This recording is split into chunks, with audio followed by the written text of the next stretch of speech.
that guy would have had to pull a piece of gold that he couldn't even lift up to get me in one of those tunnels.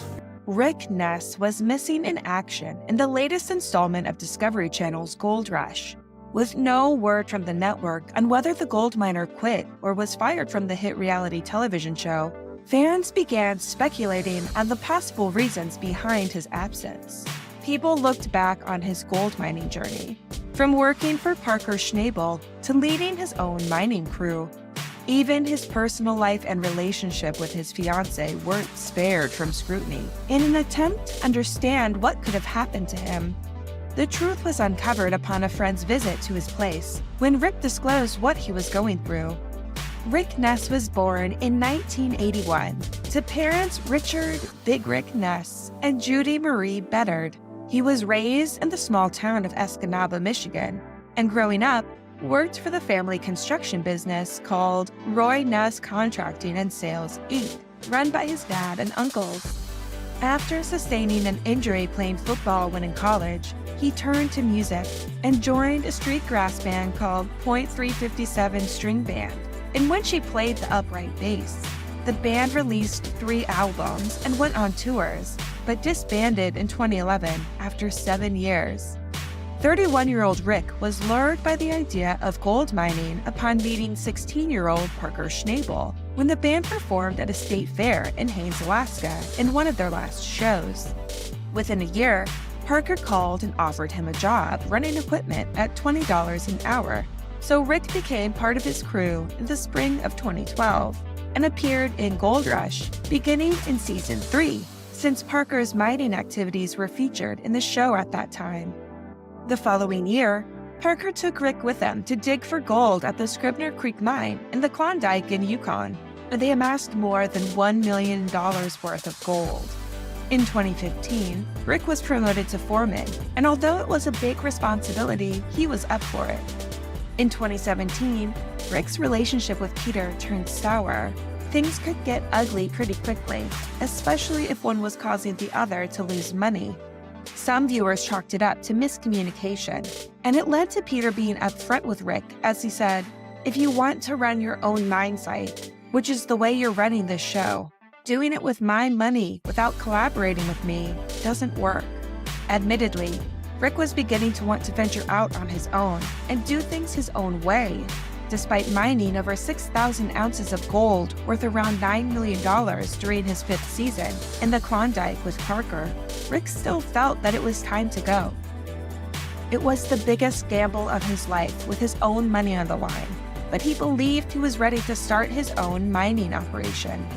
Rick said that mining made his life better, and he wanted to do that for other people as well, particularly those he cared about.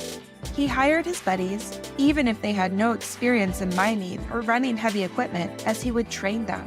He was a seasoned miner, but he still needed someone to help him.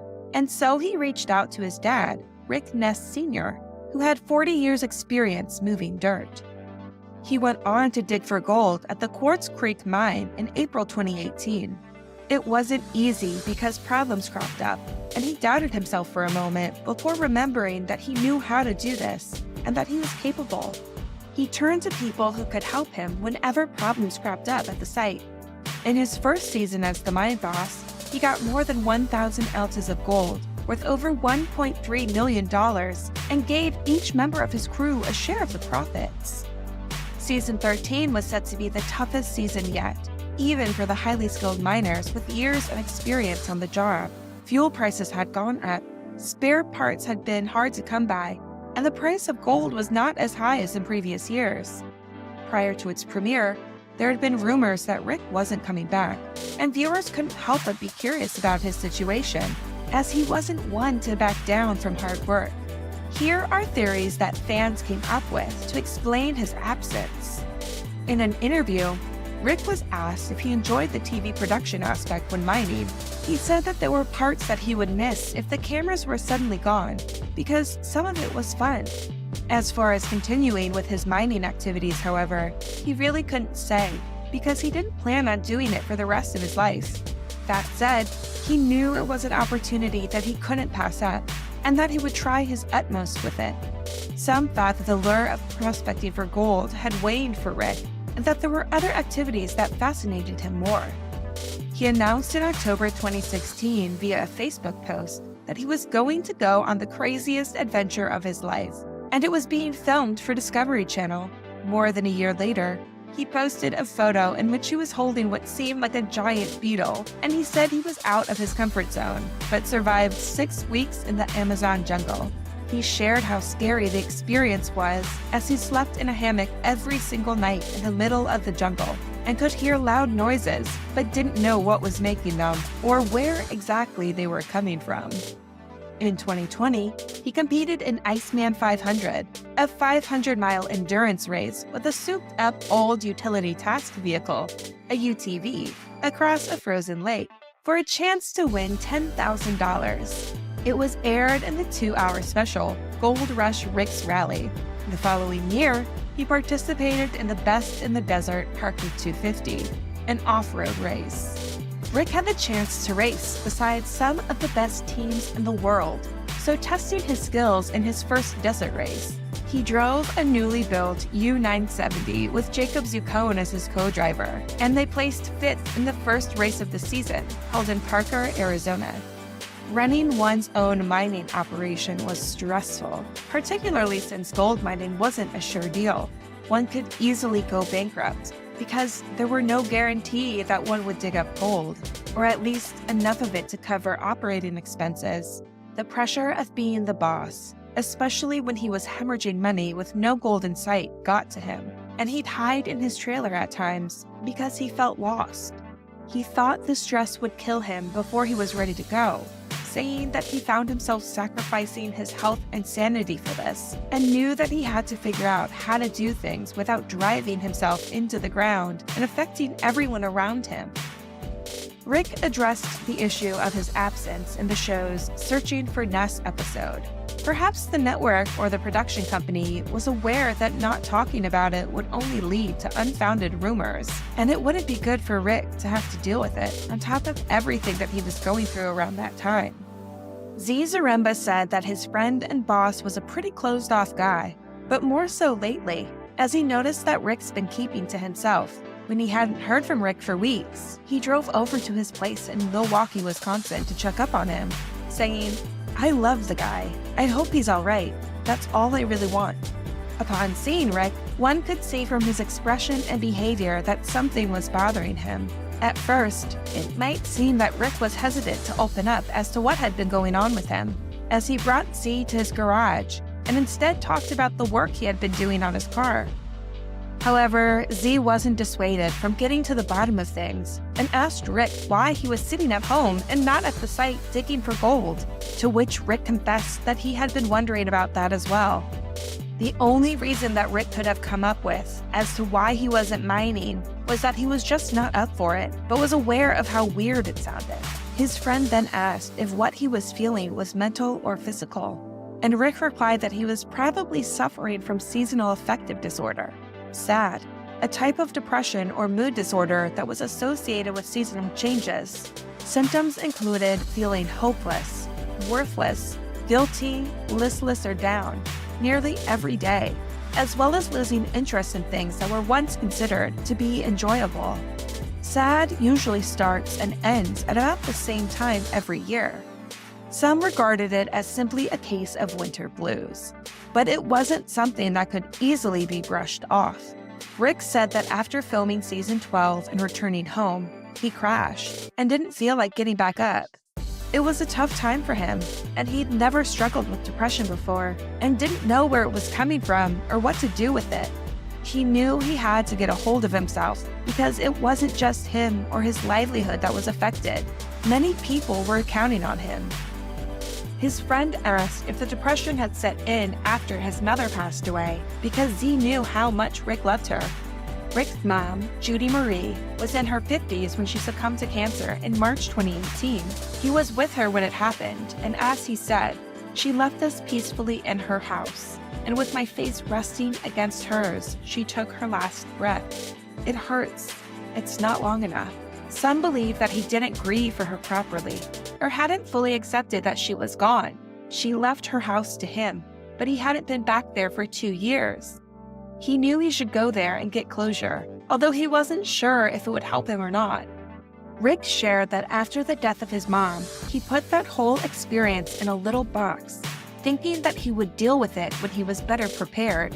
It was understandable, because at that time, he had a lot on his mind, had a commitment to the show, and people depended on him as he was the boss. And so he needed to focus on that. Instead of giving himself time to mourn, he worked and worked until his grief caught up with him. He learned that there was never a better time for something like this. As he said, it will come screaming back at you when you least expect it, if you try and ignore it. By 2021, as he greeted his mom on Mother's Day via his Facebook page, he claimed that he'd accepted that she was gone, and that if he had her back just for one day, the only thing that he would tell her was that he loved her. He said, "I'm no perfect son, no perfect man, no perfect anything, and I will never claim to be." Nonetheless, he wanted to thank his mother for playing a huge role in helping him become the man he is today. His grandmother, Rick Ness, died at the age of 95 in January 2022. She'd always referred to him and his twin brother as the two best boys in town. He said that he would surely miss her, but he was happy that she was at peace. Perhaps this helped him come to terms that death was a part of life. As he took time off from the show, he had the chance to reflect and focus on his well-being. 2022 had been a tough year for him, as he wasn't equipped to deal with mental health issues. He didn't know anything about it, and, till then, had even viewed it as an over-exaggeration. He said that dealing with losses and the stresses of everyday life was very real, so it was difficult for him to admit that he had a mental health problem, but that he was now working on how to understand and cope with it. He also encouraged people who were struggling just like him to do the same, and assured them that they weren't alone. For the longest time since he was on social media, Rick hadn't posted anything about his relationships. However, in October 2022, he announced his engagement to Lise Marie when he greeted her on her birthday. He said that she'd been there for him through one of the toughest years of his life, and he wanted to do the same thing for her. "I decided to make her my favorite girl for the rest of our lives."